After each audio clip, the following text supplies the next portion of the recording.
I'm Chris Mcdonough, a retired homicide detective. I've interviewed thousands of people, from serial killers to ministers. Welcome to the interview room.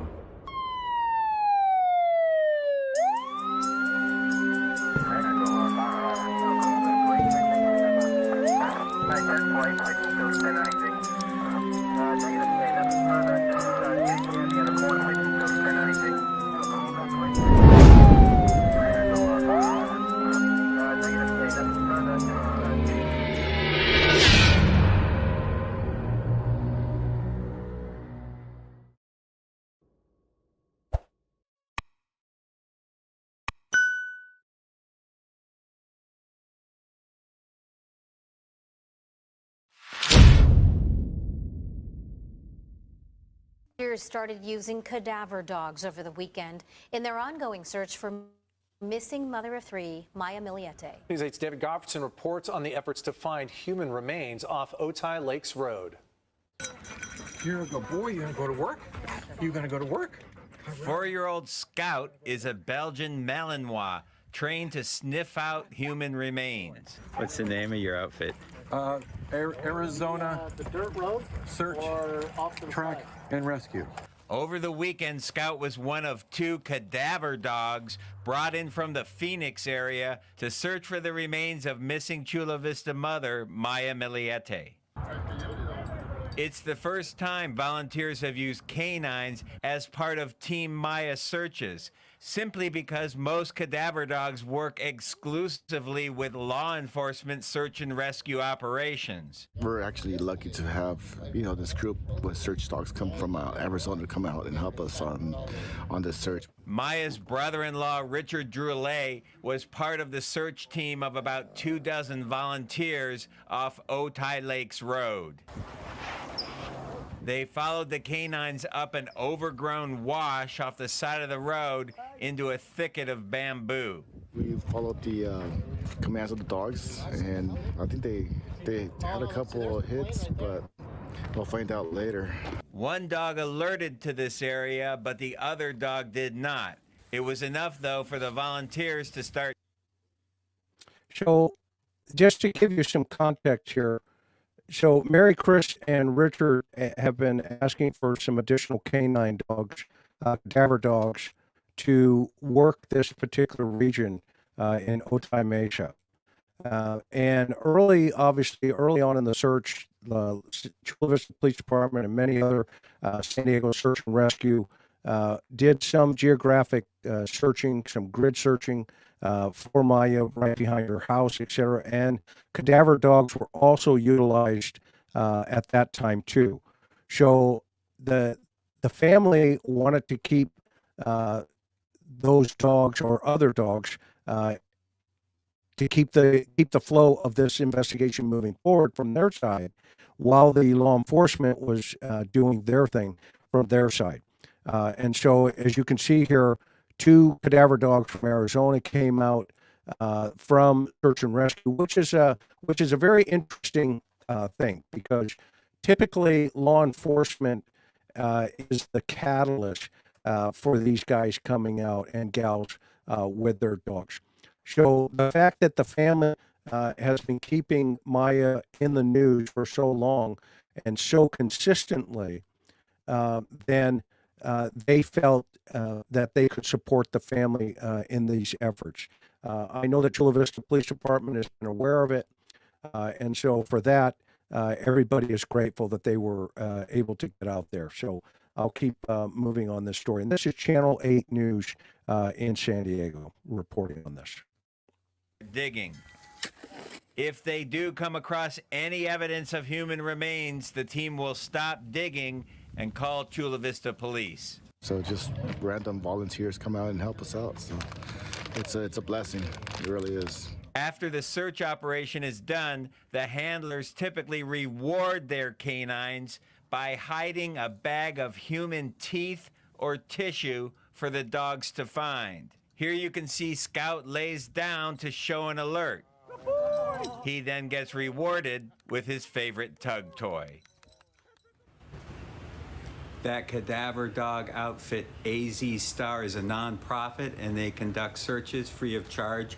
They did not find any human remains off Otay Lakes Road this past weekend.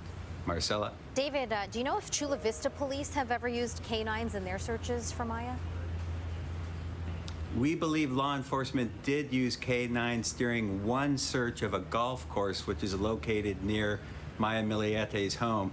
After that law enforcement search, volunteers went back to that golf course and searched it several times, but without dogs. Her family, friends, and a lot of volunteers who become invested in this case, trying to find out what happened to Maya, will continue their search. Thanks so much, David. Okay, so the contrast here is, and by the way, am I back? Is the internet working okay now?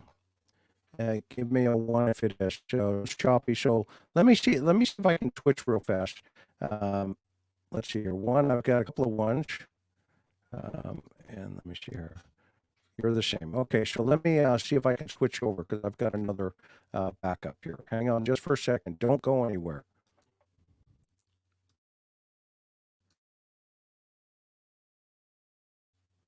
All right, so let's see what happens here. Okay, so I just switched over, and hopefully this will hold up. Okay, so let's do some what we'll call compare and contrast, right? What we know about this missing mom of three to date. So Maya Millete, who's 39 years old, mother of three, last seen January 7th of this year. So we're well into September now. Maya's husband, Larry, told police that they had a fight. And then we learned that she had previously reached out to an attorney and that her husband had spoken to the news and basically said that, they just got into a fight and she went out. Okay. And she went for a walk. Okay. Security camera footage picked up some, what sounded some loud bangs, but there's still some question of whether or not those gunshots, and it sounds like gunshots, but whether they came actually from the house or in the region around the house. That is still an unknown at this point. January 8th, Larry said he went to the beach for about 12 hours with his 4-year-old son, and that he said he took the family Lexus that evening, and then he reported it. He reported that he left his phone back at the house. January 10th, Maya's family comes over. They speak with Larry. They said the garage smelled like bleach, and there were bath mats hanging all over the trash cans, appeared to be drying out. She was officially reported missing on January 10th. Since then, Chula Vista police have searched the home multiple times. Investigators also got what is called a gun violence restraining order against Larry, where they took into custody for holding approximately 16 guns, including 2 illegal assault weapons, 3 pump shotguns, a rifle with a scope, 5 handguns, and they also, the reason they did that is there a photograph of all of these weapons laying out on a table inside the home with Maya's 4-year-old son standing within reaching distance of these guns. And I see Richard and Maricris are back, so maybe we can bring them in. Hey, guys. Hi. I think we still have a hey. bad connection, but Yeah, no worries. So did I. So you're in good company. Don't worry. Don't worry. Okay. I'm just kind of giving a recap of Maya's case. Okay. Just to bring it up to speed. So then they also go, Larry's uncle and his aunt's house in San Diego was also searched, where they seized additional guns and weapons and potentially other type of information that could be utilized as evidence at some point. In response to this gun violent restraining order. Larry filed an 80-page response saying he needed the guns back to protect himself and the community. Okay. So I'm not exactly sure why he did that. If you need to see what that looks like, we did something a while ago. Go down and look under Maya's channel, and you're going to see the information that we provided there. From the very beginning, the two people that you are seeing on the screen, Richard and Maricris, her sister, and Richard is Maricris's husband, who, by the way, is probably the husband of the century. I've said this 100 times, but he married so far up, needs a ladder every time he gets out of the house to get up to Maricris's level. Because this guy is the real deal. He's a great guy, and Maricris is an amazing sister. And what an amazing family. I've gotten a chance to meet them, to hang out with them, not as much as I want, especially over the last month or so, but we do communicate on the phone as often as we need. And, and by the way, those of you who are here for Summer Wells, if you are not aware of Maya Millete from San Diego, this is who we're talking about in this particular portion of the program tonight. So July 22nd comes around, or excuse me, from the beginning, Maya and Maricris, or Maya's sister Maricris and Richard, have organized large-scale searches in the San Diego area with hundreds of volunteers. And what you just saw there from the News 8 news clip, I played the Cadaver Dog news clip. And these are the kind of things that this family has been doing from day one, with or without initially the total having Ellie stand next to him. What this family has been doing is simultaneously taking their own steps forward to find Maya. Okay. While the investigation has been going in a certain direction, these two wonderful human beings here have been doing it themselves as well, with an army of people who have been supporting them and supporting Maya. Right. July 22nd, Chula Vista PD names Larry a person of interest in his wife's disappearance. He has denied his involvement in his wife's disappearance. And currently, to date, the Chula Vista Police Department gives updates not only to the family, but to the community, but to the family first, and then to the community if necessary. So the most recent information has been dealing with the children and visitation for the children. Okay. Maricris and Richard and their family have been denied by Larry, the husband, of seeing their nieces and nephews. And for her parents, that means their grandchildren. Okay. There was a recent phone call.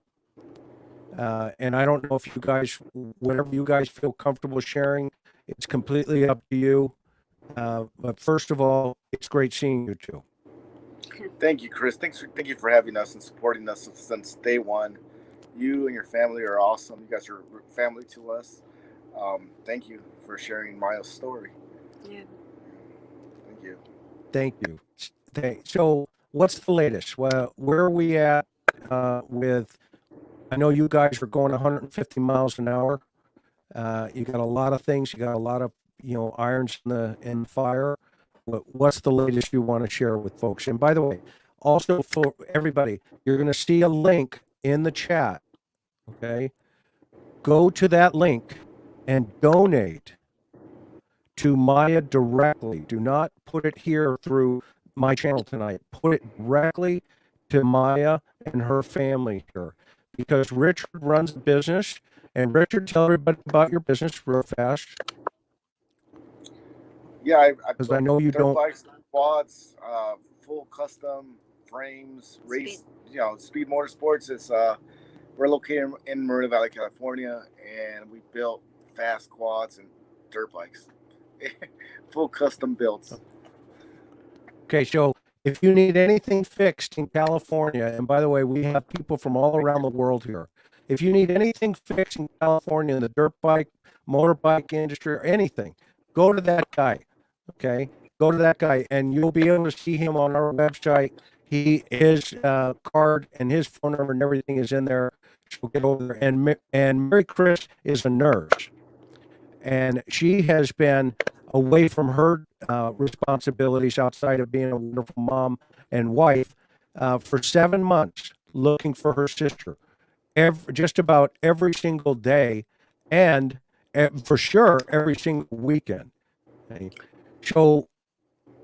So I know you guys won't ask for it, and that's why I like to do it, to help you, to make sure that that's how humble these people are, and I just love your family, and I know you guys have been working so hard to find your sister. Okay. Okay. So what's the latest? I'm gonna be quiet now. And what do you got? But as you mentioned, Chris, every weekend we're still searching for my sister, and even the weekdays, continued searching for her. We haven't really heard much update from the Chula Vista Police Department. So, but anything that needed communication, it's been open with with the police department with us. We did have an opportunity today.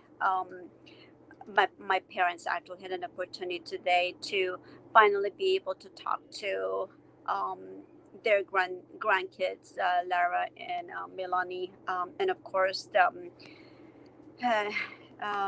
it was just a sad day. At the same time, it's a sad day because it wasn't something that we missed. My parents missed them, and yet it felt like they're being kind of rude on the phone, but we understand. It's been tough. In other words, they're being told what to say over the phone, and we know by who.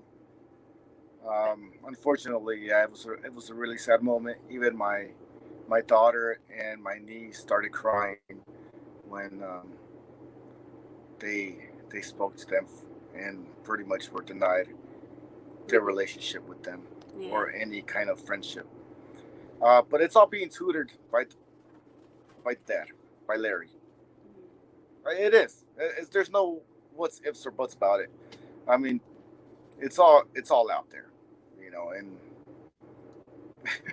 it's just taking so. It's been taking so long. It's been 7 months, and enough's enough, man.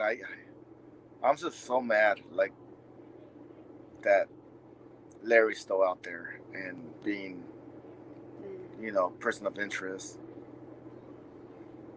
But I'm sorry. I'm sorry. I speak too much. Sorry.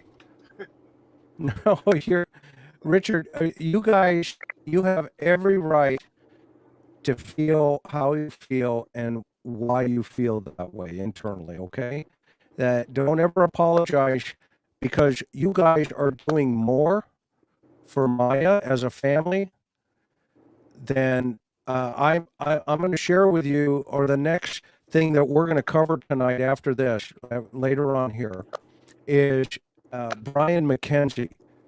I've been working with his mother, Frances, for over a year, and she's been searching for Brian for over 2 years. Okay. Last week, when I talked to her about a year ago, and we'll get into that in a little bit, but I told her, focus on the car. If we find the car, everything else will fall into place. Well, last week they found the car, and there were remains in the car, And right now, she's waiting for the medical examiner's office to come back with identity. Okay, so she is a perfect example of what you guys are. She was a year ahead of you. Okay? And last Sunday, she had a peace come over her heart. And the moment they found him, well, we think it is. Okay, I'm going to wait for the ME, right? But there are remains in his car, and we'll get to that. Okay, but so you have every right to feel that frustration, that anger.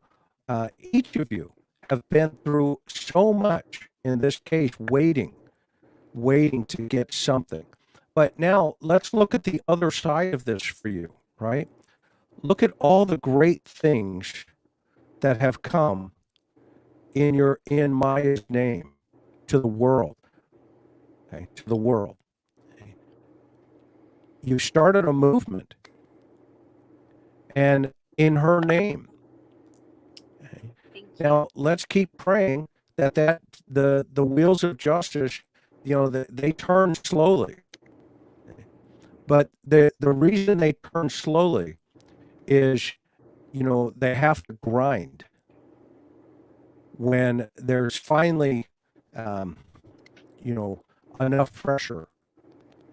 You forget that a diamond is made, okay, through pressure and heat. You need both of those ingredients to make a diamond. You guys are diamonds. Oh, thank you.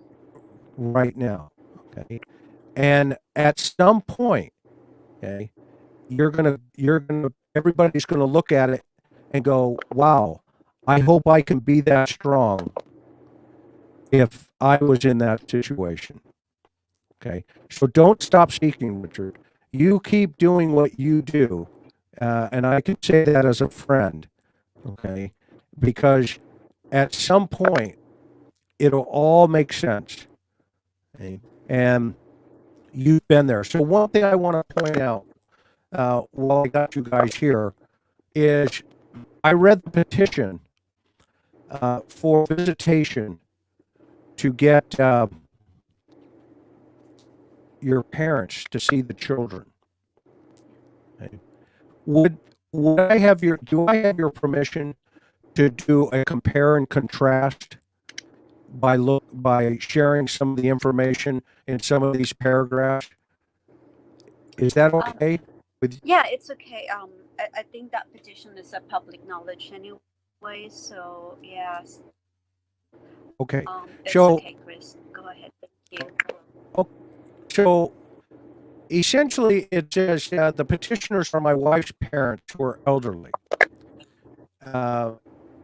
And he goes down here, the petitioner speaks some English, but mostly a dialect in Filipino. So thus communication between them and the children is difficult. Now, what I want everybody to recognize here is you have a sister, a brother, and an entire army of family searching for their little sister, Maya Millete. You have the grandparents wanting to have communication with their grandchildren. They have to go to court to see the children, just to see them, and to have communication in some way or some fashion. Okay. And so this is what Larry puts in line 13, paragraph 5 of the latest petition in the San Diego Superior Court, case number 21FL005040S. Okay. Line 13, paragraph 5. My wife, May, voluntarily left me and our 3 children on or about January 8, 2021. We do not know her whereabouts. Her disappearance is considered suspicious or criminal. The Chula Vista Police Department stated that I am not a suspect and there is no evidence of foul play. Okay. Now, let's compare and contrast that to July 22nd, when Chula Vista PD said Larry is a person of interest in his wife's disappearance. Well, that appears in this court petition. That does not look like that's the truth. Okay, just saying that because I'm reading it right in front of me. Now, May, my wife, had expressed interest in leaving the family. She has been intoxicated more frequently, out drinking with friends and with her relatives. Now, the last time I checked, the day May went missing was right around her daughter's birthday. Her 10th birthday, correct? That's correct, yes. And she was planning a family get-together and event because that's her personality, right? She was kind of, between all of you kids, you guys were kind of, well, you guys are an incredibly tight-knit family. But she kind of took the reins sometimes with some of these events, right? This being her daughter's birthday. Correct, yes. She does that. Yes. So Larry has her in this petition out partying with friends and the family. So he's trying to paint you guys, which is not true, by the way. This is another red flag. Red flag number 2. Actually, it's probably number 5 by the time I got to this paragraph here. She has been acting erratically and locking herself inside the bedroom and would not allow our children to see her at times. And she would also often not join the children for breakfast, lunch, or dinner. So let me get this right. She's planning on a 10-year-old birthday party, i.e. she's doing all the things a good mother does. Okay.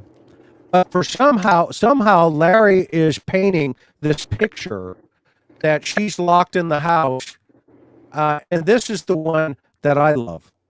Okay. And by the way, to me, that's 3 flags. 3 red flags. Throw some red flags up in the chat here, folks. There they come. Thank you, Woman of Steel. All right, so here's the kicker. Whenever you see the letter I, okay, that's usually not a good sign. I would take her food inside the bedroom where she stayed most of the time. So he sounds like he's setting himself up for, husband of the year. Okay. That, she goes out and parties, so I become a butler when she gets home, and I go into the room and I feed her. Okay. Larry, hogwash. Ain't happening, man. Not happening. Okay. So for breakfast, lunch, or dinner. So basically, he's saying your sister locks herself in the bedroom and does nothing but allow him to come in and feed her. I guess when she's hungry. Okay. That's wackadoodle, in my opinion. When I was not home to bring her food inside our room, my father would take the food to her upstairs. Well, okay, red flag number, whatever it is, 52, right? Last time I checked, the dad wasn't home when Maya went missing that night. So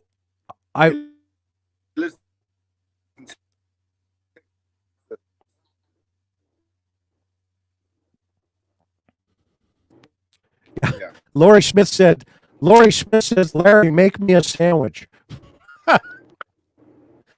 Oh, that's good. So we get down here. So basically, he's got him feeding her, and his father feeding her. Okay, and then he goes and says, "I consider her still alive." Sounds like it. Yeah. She can't do that to herself for herself. Yeah, because she voluntarily left our house at least twice in 2020. Well, I'll actually raise that, Larry. I suspect she went to Target probably 3 times a week and voluntarily left every time she went to the grocery store to buy that food that you allege you used to serve her. In fact, I will submit just taking 3 as a number and multiplying that 52 times, I would submit she left more than twice voluntarily. But here's the kicker. She returned every single time.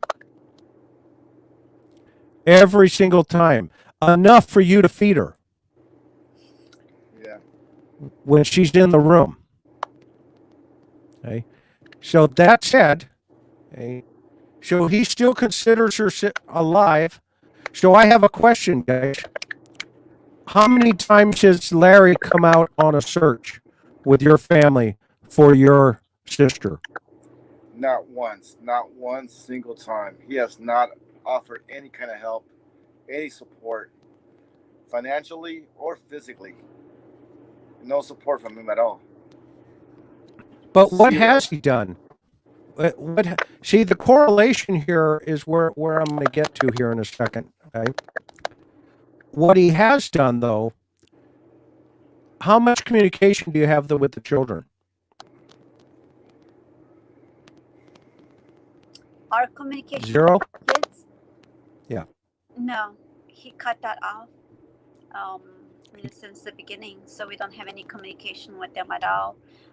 Today was the first time that both lawyers, our lawyers and his lawyer, were able to agree to do a FaceTime, and this is the first time in 7 months, more than 7 months, that my parents are able to talk to the kids.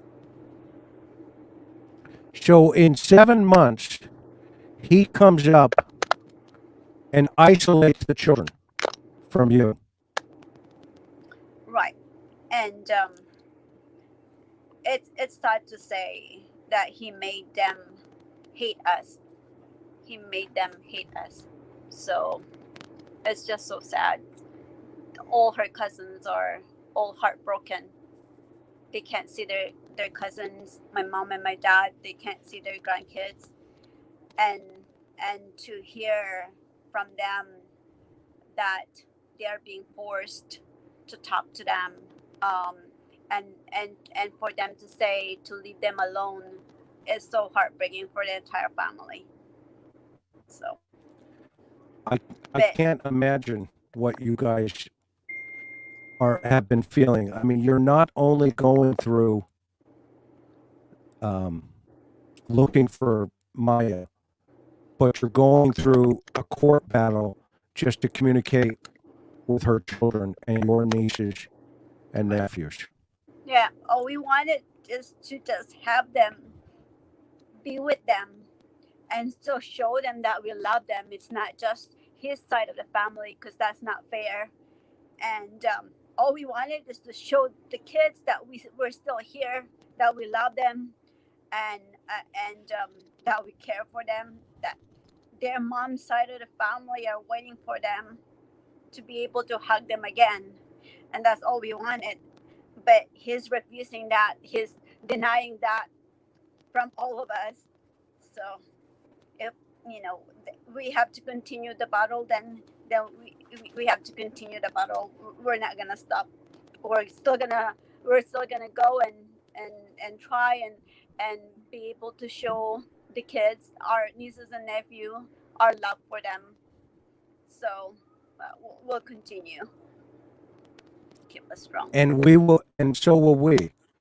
Thank So you. will be the world is behind you, and everybody just throw some love in here for this family, and we're going to throw a link in here to make sure that everybody gets an opportunity. Do not donate through super chats here. Donate directly into the Maya fund. You can go over there. I'm gonna put it in here again myself. Go right there, helpfindmaya.com.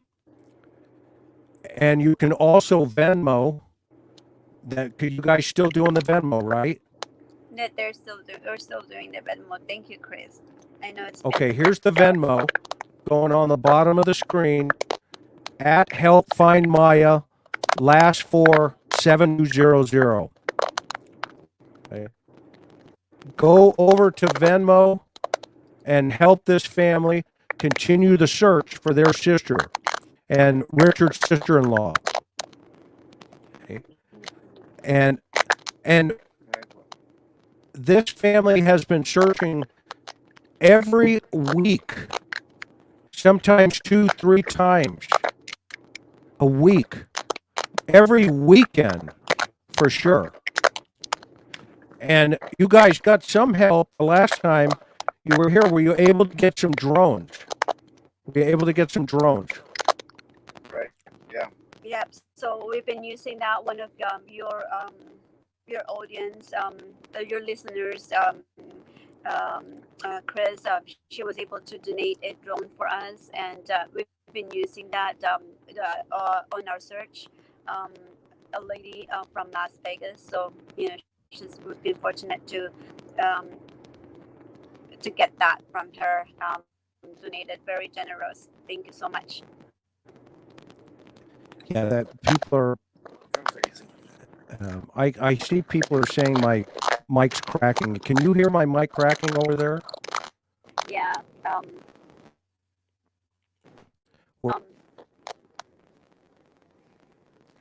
Yeah, you know what?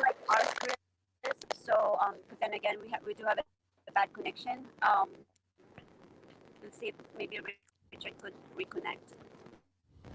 Okay, so what do you guys need? What do you need? How can people help you? I don't know the hotspot. What's the hotspot? Well, we're gonna disconnect and reconnect real quick. It's getting really bad. Okay, go ahead.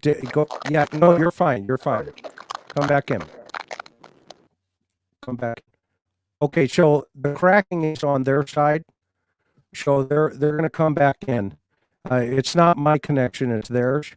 So we'll just have to wait for them to come back in. But you heard it. So this guy, I love this guy. Let me read a little bit more what he said in this petition here. He said, there exists a division between my family and the petitioner's family, i.e. the grandparents. Instead of sharing in our distress regarding my wife's disappearance, they have become hostile, accusatory, hateful, and continuously blaming me for something that I did not do. Boy, where does that sound? How does that sound familiar? How does that sound familiar? That is really interesting. Can you guys hear me now? Let me see a 1. If is my microphone breaking as well?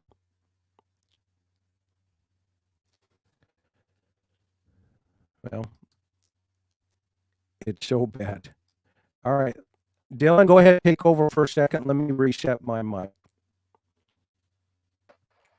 Just a second. Hello, everyone. Dylan here again. I'm outside now, so you can't see me. It's pretty dark. I'll go ahead and show you here. It's pretty dark out here. We're going to get Chris reconnected. We're going to get Richard and Maricris back on here once Chris gets back on. This is a little segment I like to call the Dillan Show during technical difficulties. Thank you. I have great audio. Yeah, we're on the same connection, so I don't know why His is not working out so well. But yeah, I hope everyone is enjoying the show. Very sorry about the technical difficulties. We're kind of in a remote location. I'm not going to tell where we are, but we're in a remote location, so the internet is not the best right now. But hopefully next time we come on here, it will be much better. So right now we're currently just waiting for Chris to reconnect. Don't go anywhere. If anyone has any random questions for me, you can go ahead and do that if you feel the need to do that. We're getting him reconnected, like I said. I'm outside, so it's dark. He is inside. Let's see. Thank you everyone for being here, by the way. Really appreciate it. Yes, this is the yeah. Let's see. How do we spell your name? It is Dillan. That's how you spell my name. Why not give him your device? Mine is not so good. His setup is much better. What is my zodiac sign? I'm a Pisces.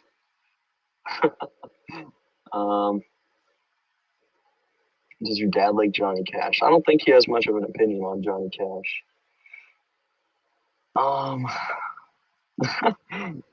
Thank you everyone for the support in chat here. Oh, here comes Chris. He is coming back on in. You good? How about now? Yeah, this is crazy. I love it. Can you guys hear me now? Yes. Thank you, Chris. Oh my. A lot better. Wow. This is, sorry about that. I apologize, Richard, Maricris. This is, No, first. no, don't apologize. No. We're on a remote area also, so we don't have a really good connection either. So. Yeah. Well, modern technology, we both had to go to space and we're back. Yeah. Okay. Right. Okay. So, what do you guys, what is a need that you may have right now in your search efforts? How can the world help you? We've got, a lot of people here from all over listening. Right. Well, basically we needed, again, more eyes and boots on the ground for our searches. But, if it's around the world, then, financial support will be really, really greatly appreciated. A dollar will go a long way. A dollar can go a long way. That's what my husband is saying. It's been tough for us financially because I haven't, again, as you did mention, I haven't been working, since my sister had disappeared. So we're really, If anybody has connections with Sweetwater Regional, well, the campgrounds are just, if they would give us like a free stay for a week, we'll appreciate that because we're moving around a lot. Yeah, well, especially my wife. She's staying in San Diego. I go back and forth. Yeah. So I'm still in a campsite. Right. So I'm still, going back and forth in the campsite. So yeah, I'm in a campsite, and we have to pay for that too. And then also, just the volunteers. We've been really appreciative of them. That week after week, we have, our team Maya, that's been coming and helping us and supporting us. And we would want to get probably for gas money and stuff like that. And also, again, with the drones, that's been really helpful. We are now getting into, hopefully be able to get the canines, be able to come and help us. So some of the organizations sometimes, they don't do it for free. So we are hoping we'll be able to put some money into canines, and that's what we've been really wanting to do since the beginning. But we that's what the support that we're really asking. And we're going to the desert area also. So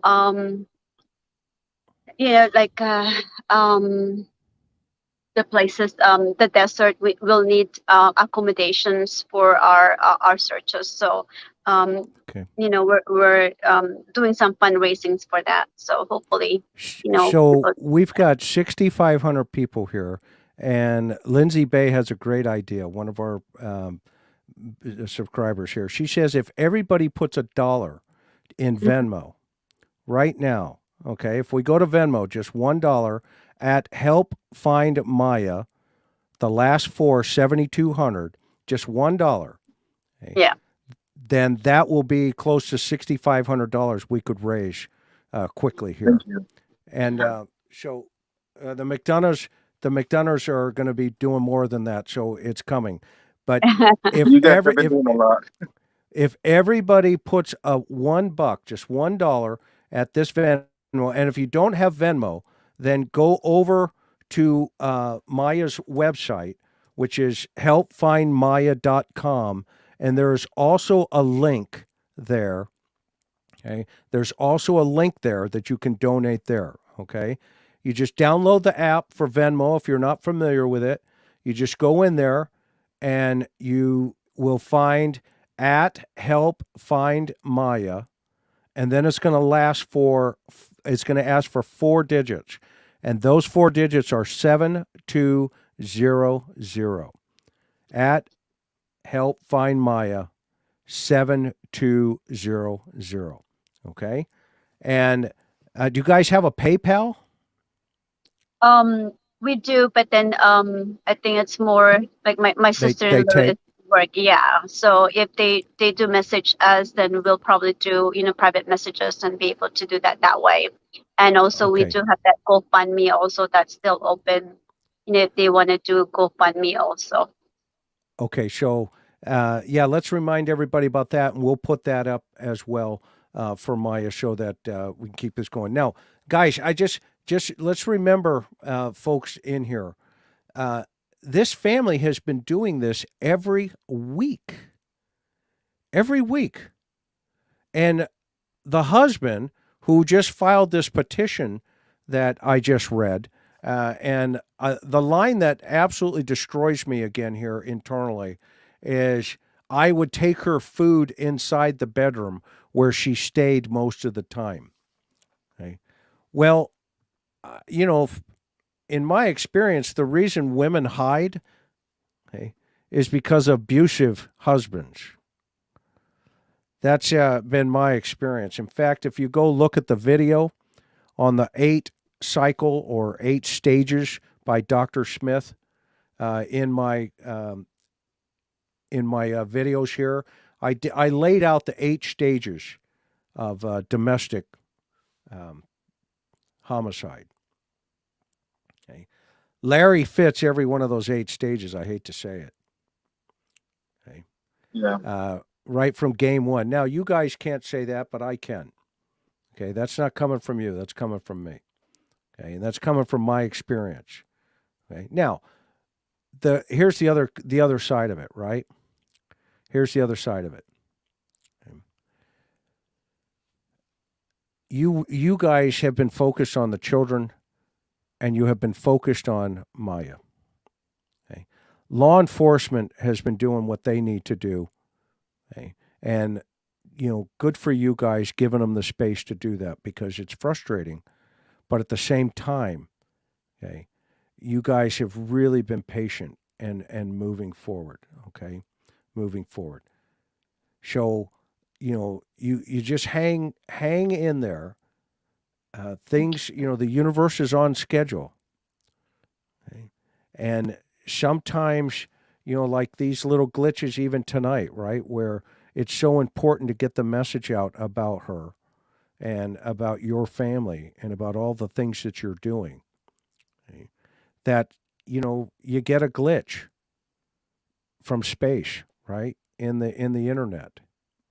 But look how it's leveled off here now. Okay? And that's what will happen in this case. Okay? You hear all the noise right now. You're going through all the noise. It's coming in, it's coming out. We're frustrated. Okay? But then it just level sets itself, whatever that means. Okay? And now we went from 6,500 to 6,600 people right now. So, folks, if you're just joining us, we have Richard and Maricris, the sister and brother-in-law to Maya Millete, who's been missing for over 7 months in San Diego, California. They have been searching for their sister and family member every single weekend for 7 months and weekdays. Maricris left her job as a nurse. Richard has a sports company where he fixes ATVs, he fixes motorcycles, and he is working, in between all of this searching stuff, sometimes late at night. In fact, they're sitting in a camper right now because you guys have been searching for her all day today. Okay. Now, go ahead. No, go, Richard. I'm listening. It's Labor Day weekend, so we're actually hanging out with the family. That's why it was heartbreaking, to hear the news that we were able to speak to them, where Mama and Papa were able to speak to them, and it's heartbreaking that they're not here hanging out with us at the beach, with the family, barbecuing, enjoying being kids, hanging out at the beach like they should be. Absolutely. And so if everybody goes to that Venmo, okay, and I'm going to give it to you again. There's 6,700 people now. Okay. We're picking up more people coming in. If you're just coming to us, if everybody donates $1 to the Venmo at Help Find Maya, the last four, 7200, at Help Find Maya, 7200. Do not give it. Do not put it in the super chat. None of that. Go directly to this family. And if everybody donates just $1 tonight, that's well over $6,700 we can raise pretty quickly here for them to help support what they've got going on here. Okay. Wow. See, there's Steve. Thank you. Somebody just reported they just put $100 in there. So hopefully your Venmo is going nuts here. I'm telling you, the world loves your family. And I've got the best subscriber.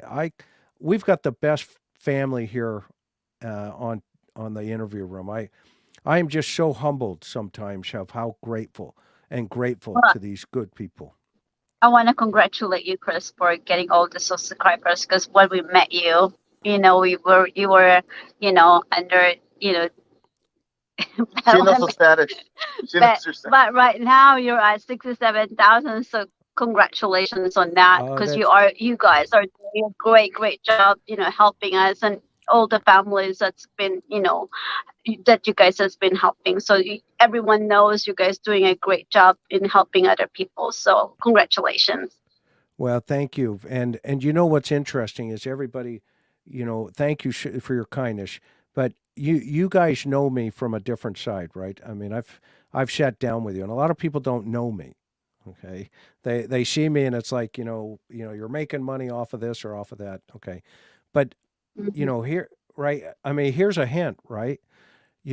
I was on the Oprah Winfrey show years ago as a national expert in child exploitation. Okay. I didn't do this because I want people to say, hey, look at that guy. Okay. I don't need it. Been there, done that. I have God. I have my sweet wife, my son, and our other children. And I'm out here trying to help because God gave me this gift, I guess we'll call it. Okay. To help. And you guys know me from that side because I've sat with you in meetings. Right. I mean, everybody's like, well, the guy's not helping, law enforcement. I think you guys could probably set them straight, couldn't you? Oh, yeah. Yeah. You help us again. I don't think my sister's case have gone, the way it is, this far, hopefully solving my sister's case soon, if without your help.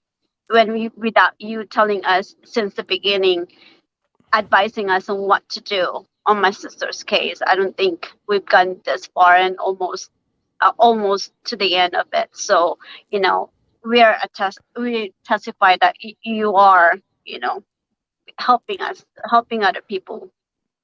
Well, you guys you guys are amazing, and it's about you. It's about your sister. And I am literally a very small potato chip in a inflated bag. Okay. and when, you know, I can tell you that good things are going to happen. Okay. Good things are going to happen. You've got the love of the world. God is good. He knows what he's doing. The universe is on schedule. People are going to hate. People are going to hate. People are going to say whatever they need to say. Just ignore them, right? Yeah. Just ignore them. Your focus, okay, is on this guy who is saying, okay, this is where the cops are going to focus. I would take her food inside the bedroom where she stayed most of the time. Okay.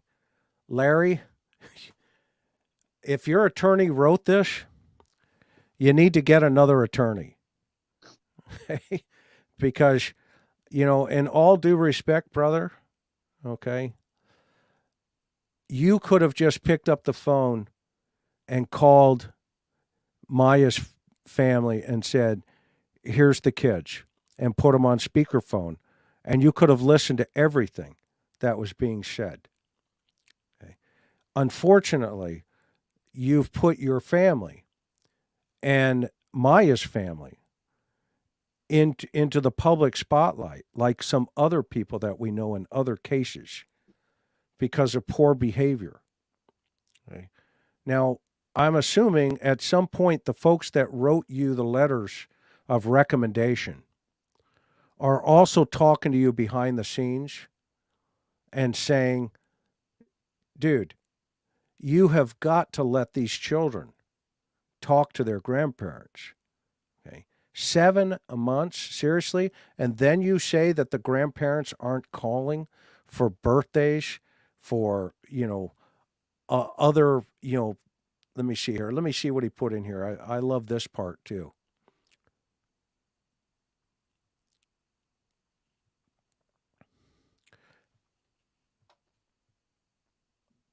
They've become hostile. The petitioners never asked the children if they need anything. Well, and here's one, okay? The last time I checked, your sister went missing January 7th. But apparently in this petition, the grandparents do not give the children birthday presents or Christmas presents. Seriously? You even have the month wrong, Larry. Okay? The month of Christmas falls in December. Okay? Last time I checked, Maya was last seen in January. Okay? Christmas had come and gone. Yet somehow in here, you've got family members not giving those children Christmas gifts. Well, I would submit to you that Maya was around that Christmas tree with her children, and that everybody opened up those Christmas presents together, including you, Larry. Yeah. And you know what's what's probably sad about that statement is Maya probably got him something. You know? Yeah, definitely. Isn't that ironic? Isn't that ironic? So this is classic deflection, you know, classic, it's not my fault, classic narcissistic personality disorder. There's all kinds of traits that will let the psychiatrists and the doctors weigh in. And if we have anybody in here who is, a therapist of some sort, just kind of write what you would diagnose this as being. And now we have 6,800 people. If you're just joining us, we have Maricris and Richard here, who is Maya Millete's family. Maricris and Richard have been searching for their sister, for Maricris's sister, for over 7 months. If you have $1, go to Help Find Maya and use the last 4 7200 on Venmo. Okay. If you can donate $1 to this family, do not put it in Super Chat. Go directly to the family. or you can go to the GoFundMe for Maya Millete and donate there. What this is doing is it is helping them finance. Because I was there on I went to see one of their churches and how they organize it. Okay, when I was in San Diego recently. They organize food, water. They have, tents because at the time it was so hot. Okay, and they are helping searchers, by using this money that you're giving, okay, to help in the search for this wonderful human being who's been missing since January 7th. And she's got 3 beautiful children. She's got brothers and sisters who love her. And then she has her own children who are not able to communicate with her family. They can communicate with her husband's family all day long, but they cannot communicate with Maricris and Richard, that side of the family. That needs to stop. That needs to stop. And so go to Venmo, help find Maya, code 7200, or go to GoFundMe and help them by donating $1, just $1. If you can do more, I'm sure they will be grateful. Okay? Okay? You're like somebody just said you're like $1,000 away from your goal tonight. So let's put them over the top tonight. Thank you. Let's see if we can put them over the top. It's Thank my you, pleasure. God, these people from all over the world, they love you and they love your family. Okay? Thank you. It means really a lot to us. Thank you so much. Let's find justice. We need to find justice. There's no other outcome. We just got to find a justice for Maya. And her kids. Her kids need to know what happened to their mom. They deserve it. Yeah. You're like $800 away. So we're gonna keep you on here till we hit that. I don't want to sound like the Jerry Lewis marathon or anything, but at the same time, you guys have worked so hard and deserve every single moment and I know every dollar helps you guys. I've seen it. I've witnessed it. Okay. So this is all about your sister. Okay. And helping you get there. Guys and gals, we love you guys. Thank you so much. Thank you everybody who's donating to this wonderful family tonight. 7200, the last 4 digits, somebody's asking. Throw some love up also in the chat here tonight for them. Now, I have a question for you. Folks are working hard here. Would you guys feel comfortable with taking some questions? Okay. All right. So if you guys have some questions, almost $3,000 just on GoFundMe right now raised tonight so far. Oh, thank you. That's everybody's reporting here. Okay. Light the chat up with green hearts for Maya. Let's show this wonderful family how much we love them. It's amazing. Thank you, guys are amazing. Oh, don't thank me. You guys are doing it. We're just grateful that God's given us this platform. Thank you, everyone. Thank you. Don't worry if you can't donate it either. Kimmy, I see. Don't worry. Okay, we'll make it up for you. Don't worry. Okay. Here you go. Look at this. It's lighting up. The green hearts. That's the Irish, and our Aussie friends and folks from England and South Africa, and all over North America, from Asia, Canada. We love all of our community here. And Lindsay had an amazing idea. Thank you for bringing this idea to the surface. One of our members here. Look at it. All of these people are lighting up the chat here for your family. This is fantastic, guys. We can't thank you enough, guys. You guys are just so amazing to bring Maya home. And by the way, when this case does come to, a resolution at some point, which it will. Massachusetts is in the house. We got Beantown, go Red Sox. Okay, and I'm sure New York's here, so I'm going to say go Yankees. Okay, so, but it's so great. So let's see if you guys are okay with taking some questions. So, D-Man, if you see some questions coming in, here you go, right here. Look at this. Keep the donations go above and beyond. Don't you just love these people? You. Thank you so much.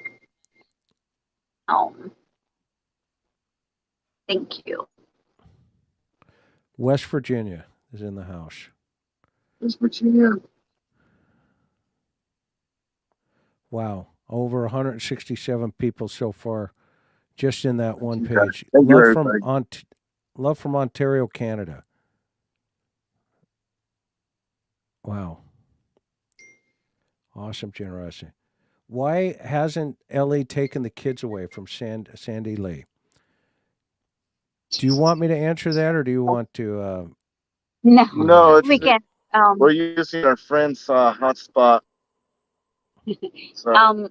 Chris, will you be able to answer that for us, or I think on your standpoint will be a little better. Yeah. So at this point, because Larry is the biological father, okay, and the children are considered not in danger according to the courts currently, okay, then because they have taken the weapons under the restraining order, then he has custody of those children right now. Okay, he has custody of those children. Here you go. Need $100 to reach the goal. Okay, we'll take care of all of that. Don't worry about it. It'll fall. Okay, Maricris Richard, have the police updated you guys? That's the question. You can. Yes, we do get updates every 2 weeks from Lieutenant Dan, CPPD. Every 2 weeks before they put it out in the public, we do get that updated. And also when there's anything that needed to be communicated to us, they usually do that. But so far, it's been really great. So we're very thankful for that. What do the other are the other grandparents doing? Thank you, Bill. They are, yeah, thank you. Well, they're actually taking care of primarily the grandkids. So, they've been helping. They've been helping Larry take care of them. They actually left. They actually moved to Texas in December, right before Christmas, and then they came back when Maya was missing. So they're at this time they've been taking care of the kids. Okay. Red flags prior with Larry. Any early signs? Did you guys see anything? Over the years, I guess it's just getting used to, like, they've been together for 20 years. So it's again, we kind of knew it's coming, especially last year when their relationship is not doing great at all. We knew it was coming. We knew it was the end of the relationship because they argued a lot. So it was just a matter of time before she would file for divorce. And unfortunately, that weekend when she did submit the papers to her attorney to move forward with the divorce, that was the weekend that she went, and that was the last time we heard or saw her. Yeah, so folks, if you weren't aware, like Richard just said, she had an appointment on the 12th with an attorney, and she goes missing on the 7th. So she was supposed to go see this attorney a couple of days later. Okay. Right.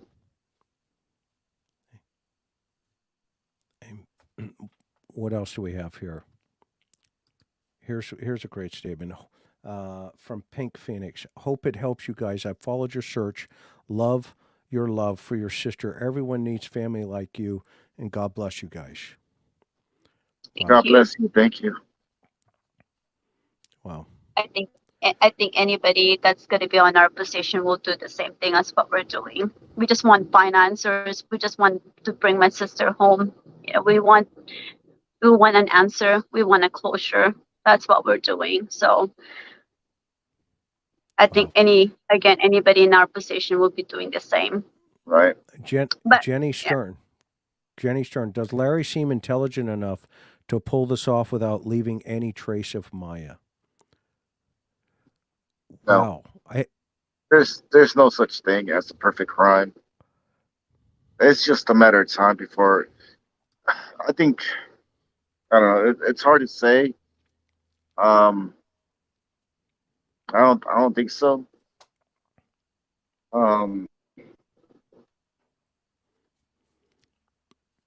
We can wait. That's a good answer. That's a good answer. I know where you're going. So that's a good. You look at this. Everybody's reporting. The TIR just put you over the top. This family and everybody watching tonight just put you guys over the $30,000 goal so far. Oh, my God! You're at 3553, and it's still cooking. So how about that, you guys? Oh man, what a blessing. You guys are amazing, everybody. You know, when God opens a window, boy, does he close a door. But those windows of heaven just pour an abundance. Okay. Yes, you did it, Amanda. We did it. Congratulations. Everybody did it. Woot woot. Amanda Lockyer, yes. Well done, everybody. Keep going. Yeah, this is amazing. Amazing. It is amazing. Thank you, Chris. Somebody says, now, you don't thank me. Thank them. Everybody's doing great here. We love you guys. You're amazing. Did you get along with Larry? Oh, yeah. This is a great question from April. Did you get along with Larry prior to her going missing? I know the answer, but yeah, tell him how tight you guys are as a family. Yeah, we are. It's just, again, there's 15 grandkids, so almost again every month we have a get together. Birthdays, a celebration, or even holidays like this one, Labor Day weekend. We make sure we go out and spend time, with family, and of course, with Larry and with the kids. We are not super close, but but we are always together. And and the last year to really say it, that Larry was calling every single one of us, her siblings, 5 of us. He's calling every single one and asking for help, to advise about their about their marriage. So we've been helping him via phone, and advising him, but that didn't really help because he didn't listen. So we do have a good relationship before this happened. Yeah, I know you guys do a lot. The passion that you guys have as a family, and the closeness that you guys have, right, is absolutely. I was blown away by it because, I know your story. I know your dad's story when he left the Philippines and went to Hawaii, and you guys it's a 2-bedroom apartment, right? It's a 2-bedroom house, yes. A 2-bedroom house. And how many people in that 2-bedroom house for 2 years? 8. There's 8 of us. 8 of you. And you're the oldest. I'm the oldest, yes. You look the youngest, by the way, and I tell Richard that all the time. Okay. Don't tell your brothers and sisters I said that, especially JR. I love JR. He's hysterical. I love that guy. You're such a contrast in each of your siblings. I mean, I can tell your oldest brother, he's kind of the, methodical, slow it down, keep it in there. JR's kind of the wild man, Boom, boom. I can imagine him on a motorcycle going, up all those dunes and going down the other side, right? Absolutely cannot wait. Hey, that's the other thing. Have you guys heard of these guys, EquiSearch from Texas? Right. We did get in touch with them. So I think since the beginning, there's a process, because then they have to have a law enforcement working with us, or side by side with the search. So because law enforcement wasn't at the beginning, wasn't helping us at all, we were not able to follow up with EquiSearch. But again, since we had that open communication with the CBPD, we're going to try and contact them again and see if they'd be able to help us with our searches. Yeah, and some of the dynamics there, right? If I can mention this, because one of the, obviously, I've been pretty close to the working with you guys with Chula Vista. So one of the dynamics here is the investigation also has 2 lanes, and they have resources in different lanes right now. So if EquiSearch comes in, then they would have to go through, the PD, but you're probably not going to get a whole bunch of guys, from the PD side right now, because they've got other things that they're working on. And they would basically be pulling away from priority stuff into assisting with the family to maintain their priority, meaning they're going 150 miles an hour at full tilt. Okay? And what Maricris and Richard are doing with their blessing has also been going 150 miles an hour. So you got 2 trains going. Okay? So EquiSearch would have to understand that piece of the puzzle. Okay? That Richard and Maricris, if they could make an exception, if Chula Vista says, yeah, do what you need to do, okay, they're not going to give them specific geographic region to search. They've given the family some specifics, but they're not going to give them too much more. And I'm not going to reveal too much more information here, but at the same time, these guys know what they're doing. They had some cadaver dogs. And by the way, where'd you guys go? Otay Mesa? Is that where you're up there with the dogs? Otay Lakes Road, close to the house, right? Yeah, by the desolate area by Otay Lakes Road. Wow.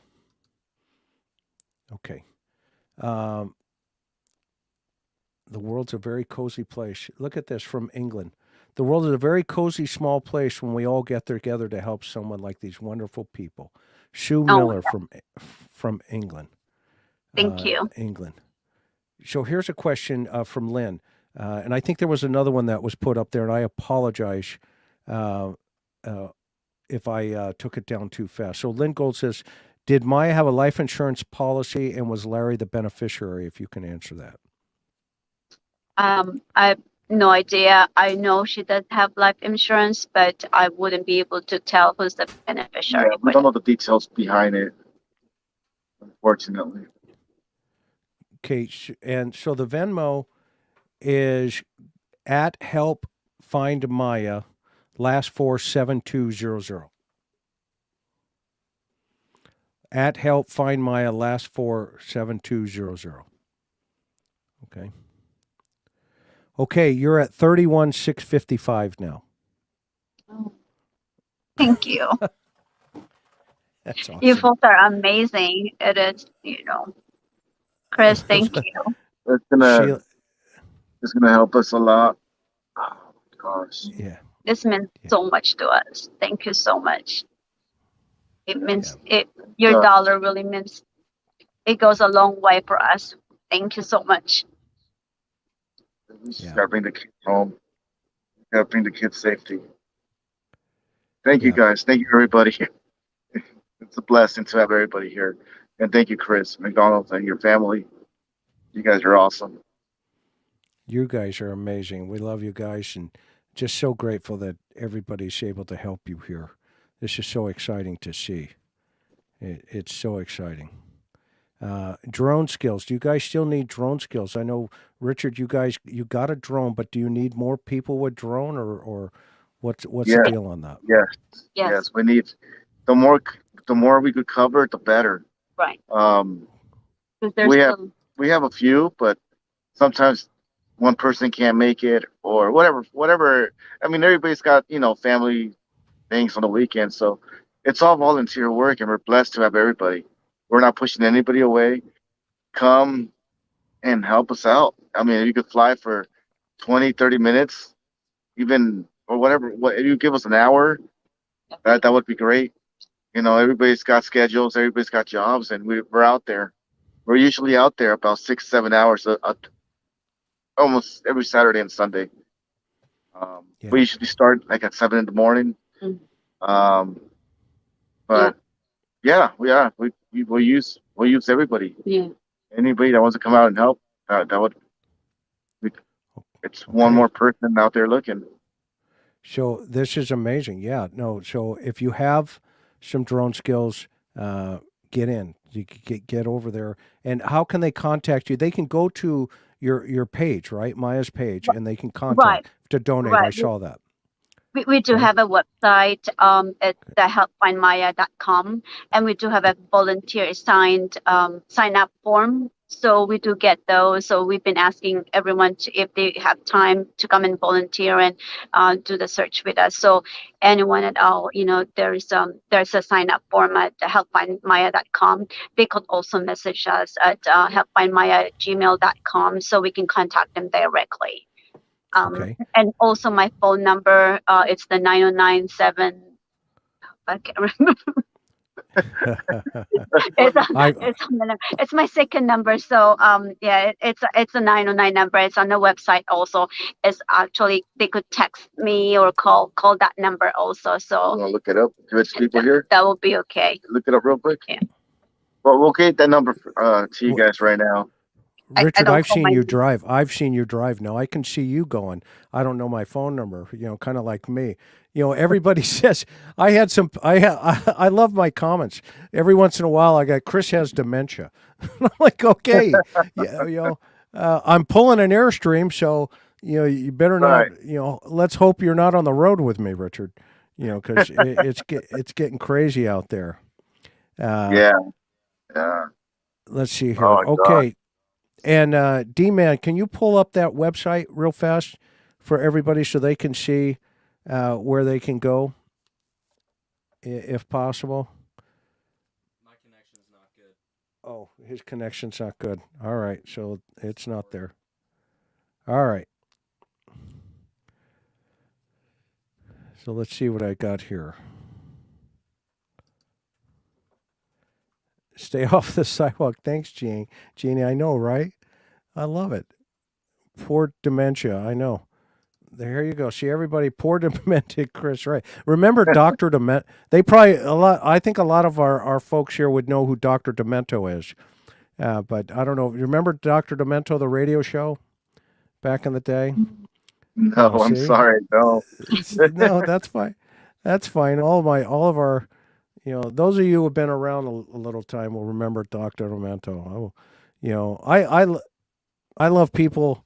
I've been shot at. I've been almost stabbed. Spit on, cussed at. You name it. I love it when people just throw it at you. I mean, what does it matter, right? What does it matter? Right. Wasn't there? Yeah. See, everybody remembers. See, we're getting a lot of people. They're young. It's exactly, Lucy. Yeah, I remember. So I'll be Chris Demento or McDonald's. I've been calling it all McDoofus. I love it. They couldn't pronounce my name on the street, right? So they go, McDuff. No, you're getting closer. McDonuts. Yeah, that will work for now. Let me see.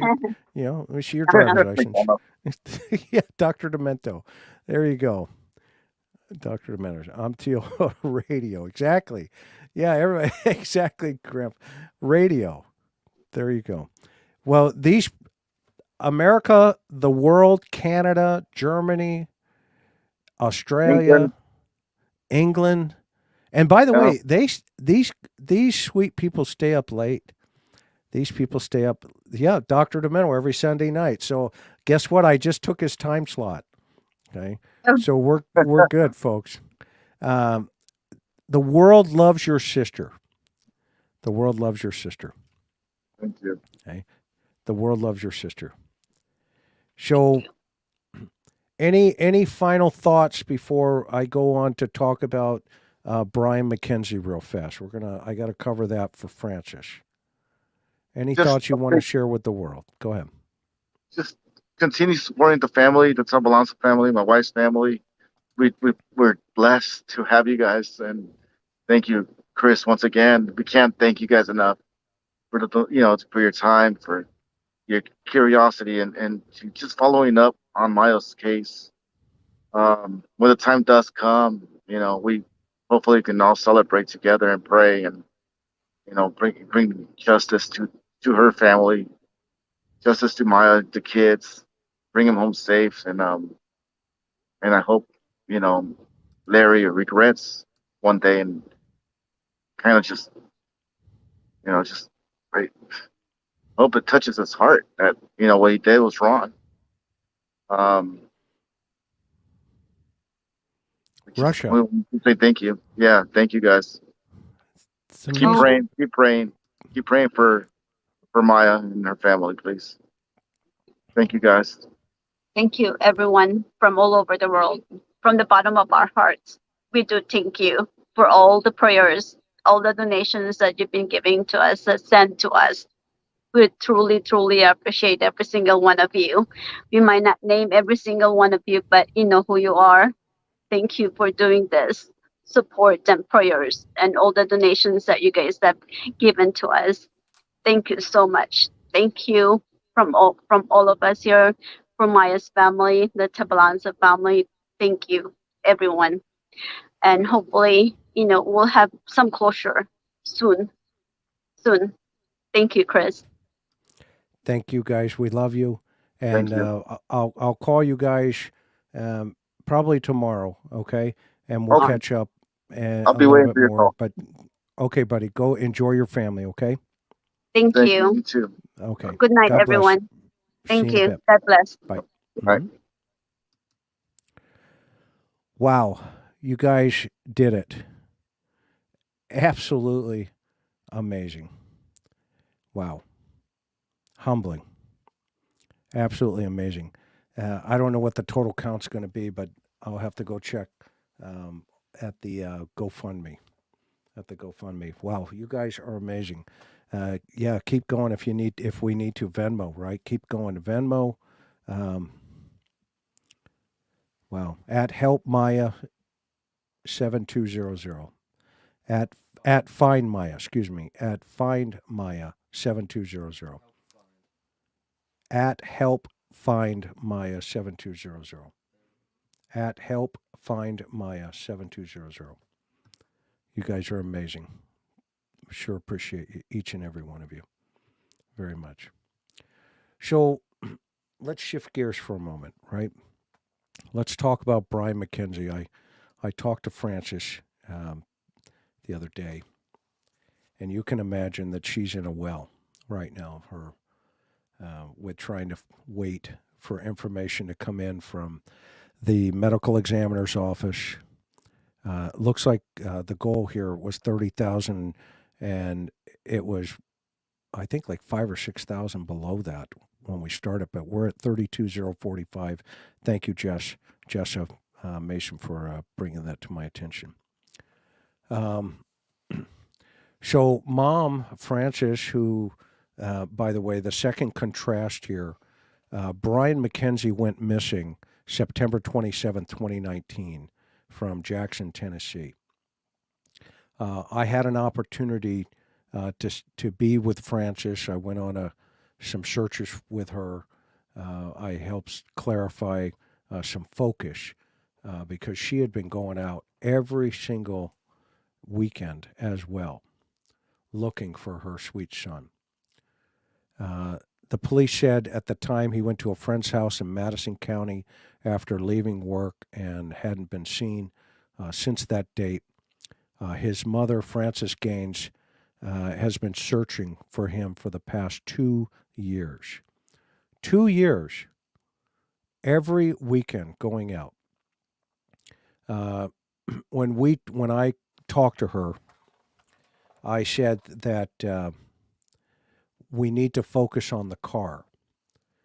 If we focus on the car, we will find Brian. And the reason for that at the time was it's much easier to find a vehicle than it is to find, unfortunately, our loved one's remains or something to that effect. A car is much more difficult. And so the Cold Case Foundation, we have some resources where we were able to trace every Jeep Liberty, 2000 Jeep Liberty, around the United North America. And we were unsuccessful.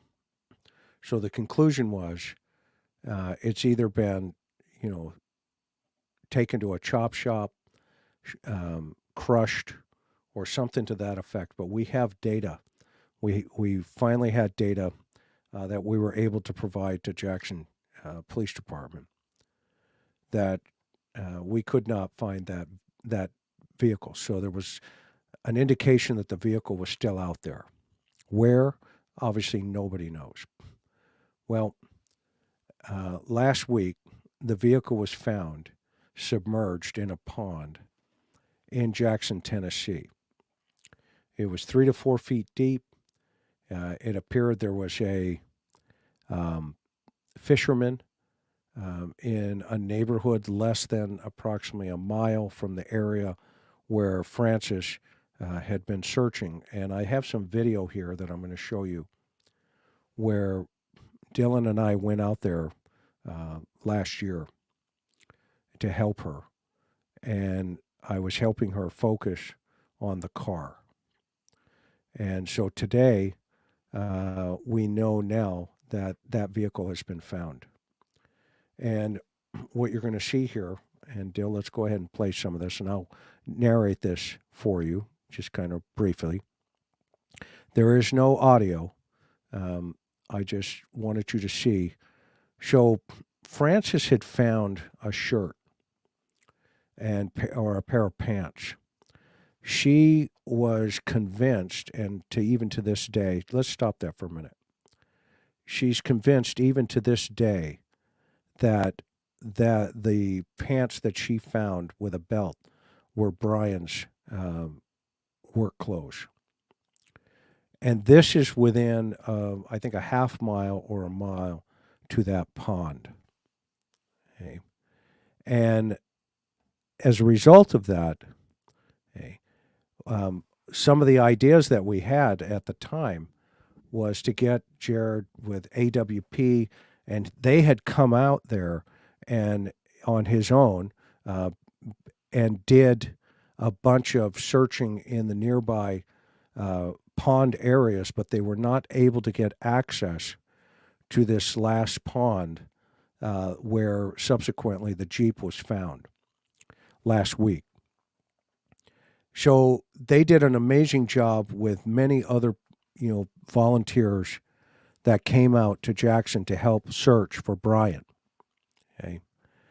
Inside of this vehicle, though, last weekend, there are human remains in this vehicle, and they're waiting for the results from the medical examiner's office for verification of identity. Okay. So please keep Francis in your prayers this week and today, because she is waiting for official confirmation of whether or not that is Brian. Okay. So I want to continue on with the video here and show you. This is, she was showing me where the items that she was looking for. Now, this mom, you'll see she's got like a little rake.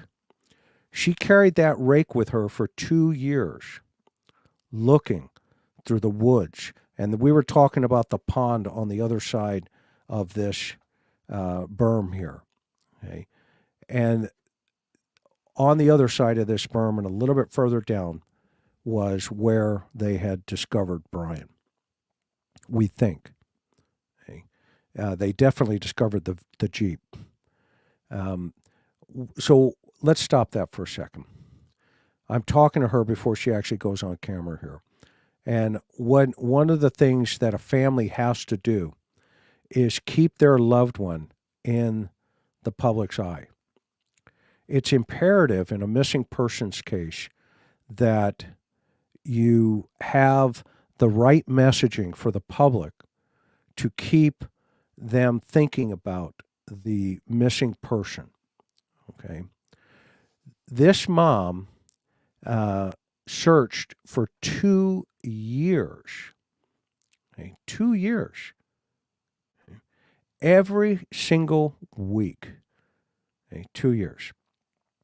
Now, I'm going to submit to you in this particular case, there's going to be foul play involved. Okay. Evident of the fact of some other information that I have access to after talking to the sergeant over the case at length for the last year and seeing the case file. So the information that will probably come out at some point is going to show that this is probably going to be a terrible, terrible outcome for Frances and her family. But I think she's known all along.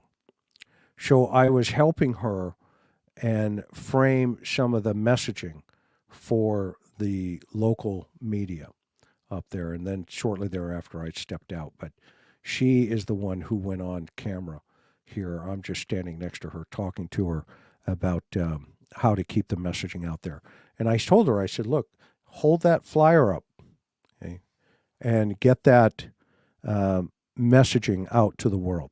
And sure enough, a fisherman finds the car. Okay, finds the car. Okay. So keep playing the video. And this was probably, I'm going to say, maybe a year ago. And, we had a strategy meeting on, ways of, moving the dial, as we call it, okay, in homicide. One of the things that you need full cooperation with the family, you need full cooperation with the law enforcement agency, and you have to work as a team. You have to work as a team and move that dial forward. Okay, and move that dial forward. It was January, so 9 months ago is when this went, when that video was taken. I've held it for that long. Okay. I made a commitment to her. If you followed me on Profiling Evil, I made a commitment to Susan Morphew, Frances and Brian McKenzie, Kelly Brennan, who I've not forgotten. She's there. She's in the mix for my head. And by the way, I'm still working that case behind the scenes, just like this. Nobody knew for the last 9 months that I had this video. Okay. So that's how I operate. And when the timing is right, I'll release it. Now, the other amazing thing about this mother, first of all, the investigation's still ongoing. Okay, and the other amazing thing about Frances, okay, is that she never gave up. She never gave up. The amazing thing about Maricris and Richard, they never give up. They never give up. Okay. I've talked to Kelsey for Echo Lloyd. We haven't connected in totality yet. I've talked to some of her girlfriends for Echo Lloyd case. So I haven't forgotten those. Okay. But when summer came, and this is the third case that I kind of want to not give a whole bunch of, chit chat about, right? But I wanted to show tonight these three cases of families missing family members. And then I wanted to ask you, the world, what are we not seeing, or what are we seeing in the Summer Wells case? What's the missing common denominator here? So let me see your answers in the chat here. And God bless, Frances. She needs your strength, just like Maricris and Richard did tonight. They need your strength. Let's do maybe Purple Hearts or something.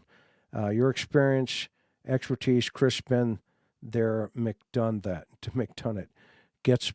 Cats get my got by. Thank you so much. Thank you for that sweet comment.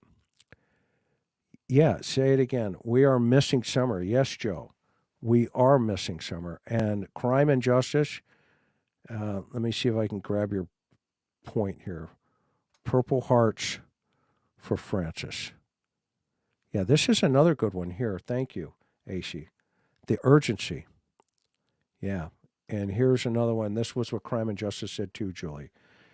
Is her family looking for her? Yeah. Is her family looking for her? Okay. Now, what's amazing is you see, zero, to Cindy Smothers' point here, zero family involvement. Okay. And what I just can't wrap my mind around that when there was no, movement from the family of in similitude as you see with Francis and as you see with Maricris. Okay. What you see is this behavior, and we can look at these behaviors now in three types of cases, maybe four. Okay, if we took Watts into consideration, or some of the other wackadoodles out there. Okay, we look at Barry Morphew, who's in custody, thank goodness. And by the way, my guess, I'm going to put a $500 bingo card that he takes a deal. And part of that deal would be to give up Suzanne. Okay. I'm gonna just kind of go out there on that one. We'll see how it's going to play out this next couple of weeks here, but I'm going to go that he's going to take a deal as part of his prison deal. Because remember, he had this real fear that he was going to die young. He was going to die young. Okay. So I think the family involvement here, lack of it, is really something that we need to think about. Why is there a lack of family commitment in relationship to the search in totality for summer? I mean, the good people in that region in Tennessee, there were thousands of people that came out looking for this sweet little 5-year-old. Okay. And I would submit to you that if it was Francis or Maricris, they would have taken the helm and the bull by the horns and directed these search efforts. Okay. When none of that was occurring, well, simultaneously, I'm working with these other two families. Okay, I started asking myself, why is this? Okay, why is this taking place? And that's why, for me anyway, it was so important to break down the victimology of Summer and then her influences within her circle, because she's a low-risk victim. And that means we had to look at Dad, and you'll notice in the call I had with Dawn, I told Don, I've got to look at your past. And you can go back and listen to that call I had with him. He knew that was coming. And in fact, I even told him, Don, there's going to be some stuff that you're not going to like. Okay? And that just happened to be information about, SA. Okay? And he felt that he was good to go. Okay? But you'll notice the next piece of that, I said, and then we got to focus on Candace and kind of get that piece of the puzzle broken down. And then Grandma, and get that piece of the puzzle broken down. Okay? So all three of those pieces of the puzzle, by the way, got drugged through the ringer in the last, couple of weeks here, with the fake phone calls and all this other stuff, right? The other, supporting mechanisms around them. Holy cow, you could not have, thought of a crazier situation than the one that's unfolding on that. Okay. So if there's anything that, even yesterday, you listen to some of those calls and, some of the folks that were helping and, scripting for them. Okay. I don't think a real victim's family needs scripts other than clarity of focus to the public. Clarity of focus. That's what it takes. Because at that point, as investigators, as they're looking at this, as the authorities are looking at this, okay, they'll see the gaps quickly. Okay. TBI has received hundreds and hundreds of tips, and I love Sheriff Lawson, where he says everybody's still a person of interest in this case, i.e., none of this has been taken. Nobody's been taken off the table.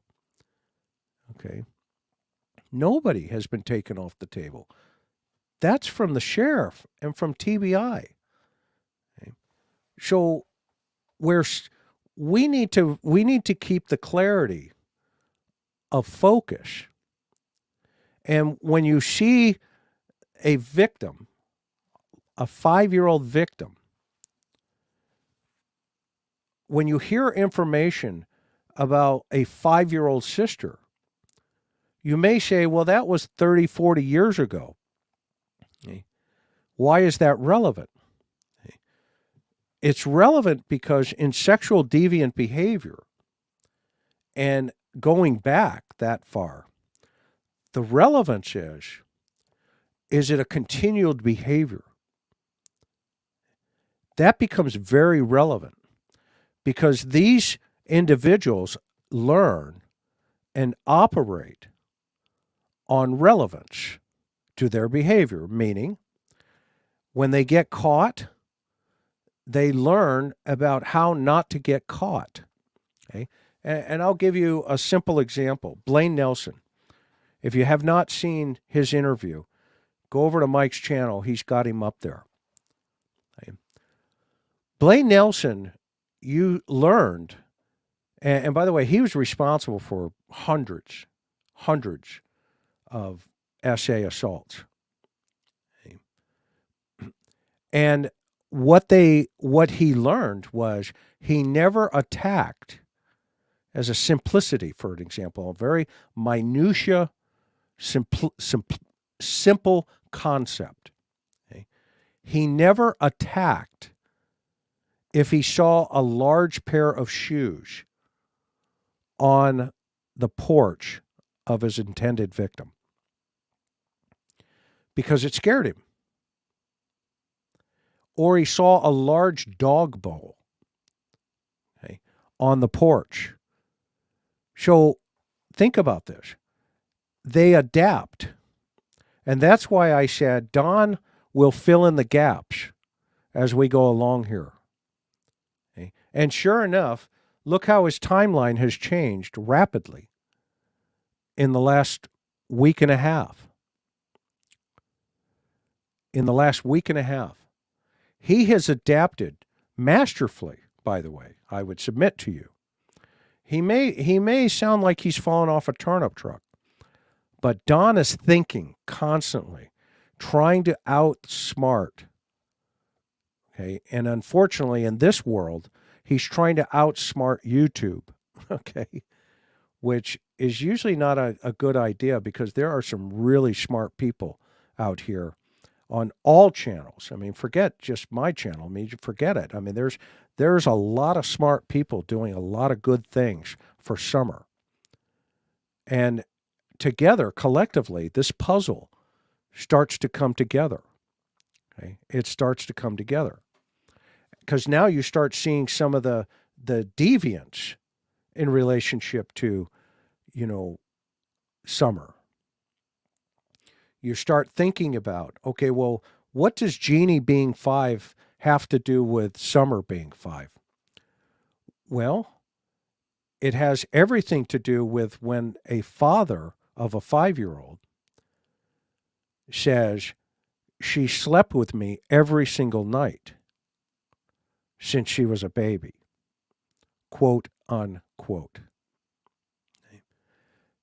Now, I've raised 4 kids and a daughter. I did not sleep with my daughter every single night. I'm sorry. Okay. And if you're doing that, okay, I better not find out about it. Okay. Because I won't give up. Okay. And I just won't. I will not do that. Okay. And personally, for children. Okay. And I will use my skill set, if I have it, okay, to make sure that that's flushed out. Okay. It has everything to do with Summer Welsh. Everything. Jeannie's experience as a 5-year-old little girl has everything to do with the question in an investigative analysis, a criminal behavior investigative analysis aspect. They call it CIA, not the agency, criminal investigative analysis.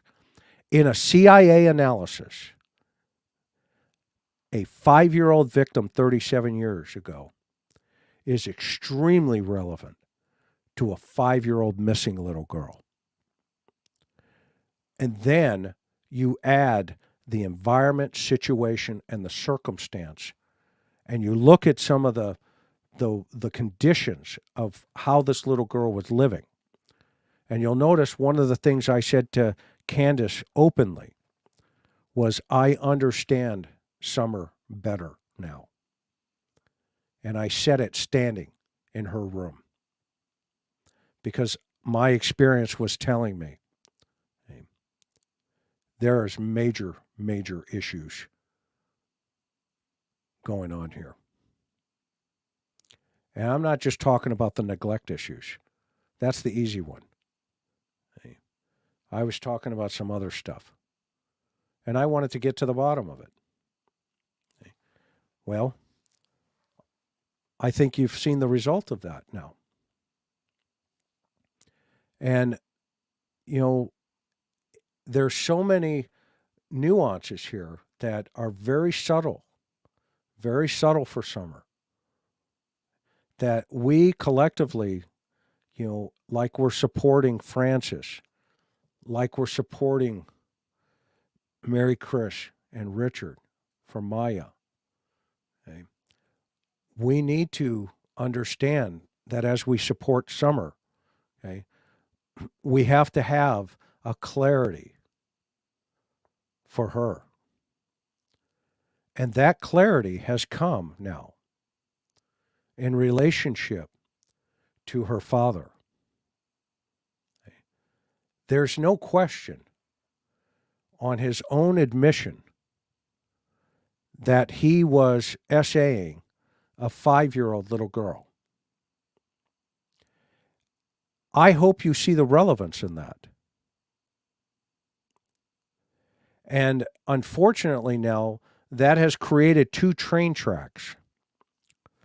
the search for Summer and the search for justice for Jeannie, about a 5-year-old. Okay. If we've lost our compassion or our ability to separate those two avenues, I want you to go and read the charter for an organization called NAMBLA, N-A-M-B-L-A. N-A-M-B-L-A, NAMBLA. If you're not familiar with this organization, I would ask you to educate yourself. When I used to work Vice from 1984 to 1986, 2 years, what was then called, something, is today's trafficking. If you think, okay, I've shared this with you before, 1995,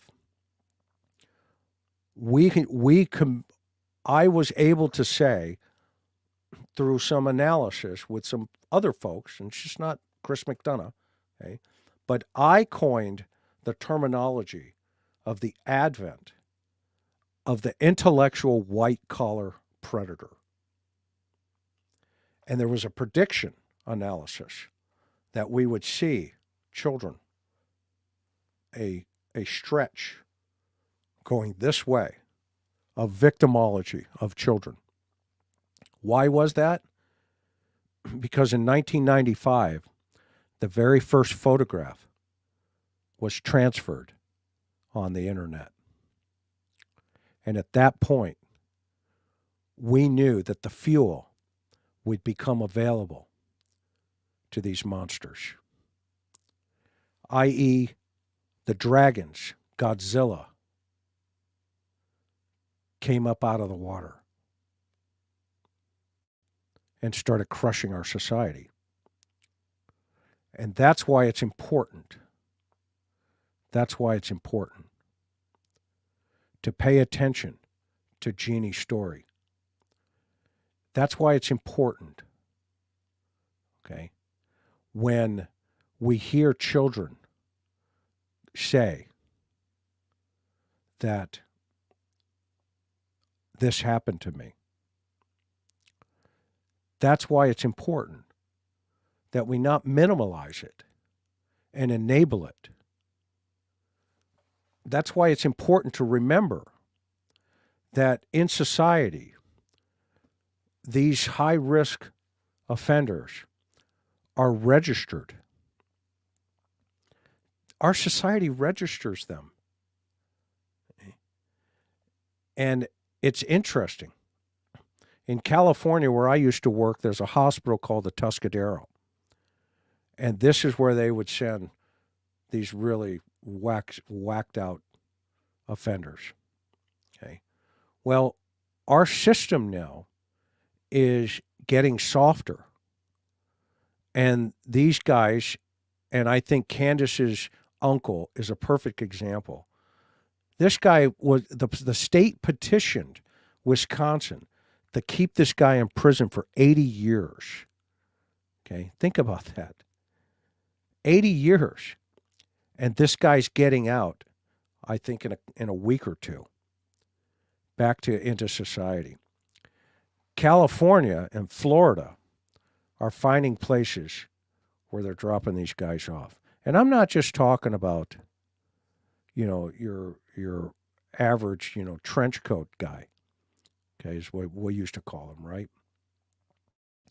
I'm talking about these guys who can sit in their living room and get all the fuel that they need to stimulate their fantasies and then go hunting for a child.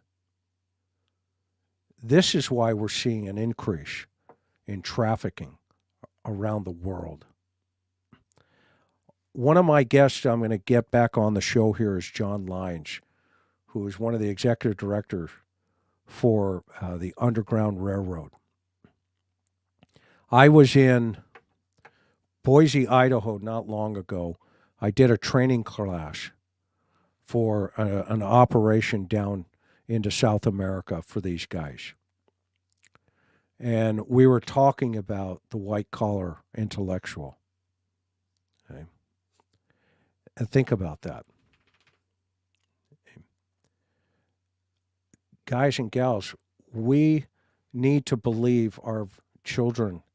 And when a genie comes up 37 years later and says, this happened to me, I'm calling TBI, and she does, okay?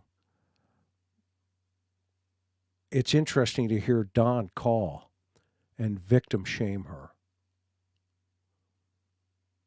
Wow. Wow. You have Maricris and Richard not calling the family of Larry and shaming them. This is time to stand up for our victims and our survivors. It's time to stand up for survivors like Jeannie, like many others. It's time to stand up for these families who are suffering, even to this day. I got an email the other day that said, Jeannie inspired me after all these years to go forward and basically report their abuser. You know who you are. God bless you. Stay strong and keep moving forward. Stay strong and keep moving forward. Jeannie, Mary, Trish, and the other 3 women, total of 6, you're going to find justice.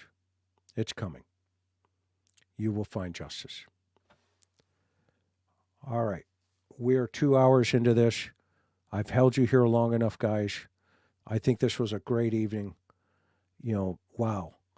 You guys really knocked it out of the park here with helping Richard and Maricris. I know they will definitely be blessed as a result of your kindness tonight. Now, I'm seeing a question here. Who's Chris Warren? I don't know who Chris Warren is. Michelle? I do not know who that guy is. Maybe you can help me. So with that, guys, I've got some more things coming. I'm working on a piece where I wanted to show you the mindset of Wesley Allen Dodd. Go do some homework on him. He was a serial child killer from Walla Walla. Well, he was arrested in Washington State. He was put on death row. Let's see here. Oh, Sonia. Oh, yes. Okay, I know who you're talking about. Okay. Don's sister. Okay. Yeah, he was married to Don's sister. Yep. Okay, sorry about that. Anyway, working on Wesley Allen Dodd, he was arrested for trying to take a little boy out of a movie theater. And he basically got caught, and he was sentenced to death row. They put him to his demise in 1992. I was the second to the last guy who got an opportunity to interview him prior to them, the state, executing him. So I'm going to play some of those interviews. I'm working on the production on those. And unfortunately, I had to be on the other side of the glass. So we're talking to each other on a delay speaker system. You know how you talk to somebody through the glass, but he's on death row. So that's where I had to talk to him. And when they brought him into the room where I was, we had that one-way system. So, and I'm also trying to cut out some of the brutality of what he shared. But I think it's important for us to understand the next level of mindset of these guys. So that said, God bless each and every one of you tonight. Thank you, Allie. We appreciate that. You guys be safe out there. Take care of each other. You know, even though somebody's not necessarily wrapped real tight, you know, out there, you know, that's okay. Okay, be kind to them if you can, but just be safe at the same time. All right, guys, thank you so much. We sure appreciate you. From Karen, Dylan, myself, God bless you, and we'll see you on the next program coming up here. You ready to go to Hawaii, everybody? Let me see an aloha if you're ready to go. There you are. I love you guys. That's a great, it's great to see this. Okay. All right, Dill, let's go to Hawaii, buddy. Take us out.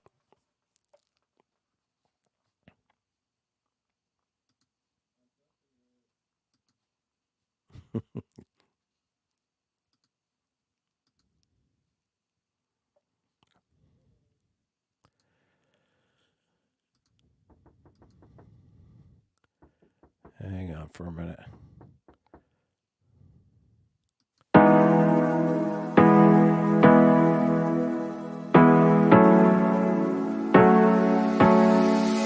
Hard working every day, I'm stressed out 24/7, babe. No timeouts, wish we could fly away. You and I go to our favorite place,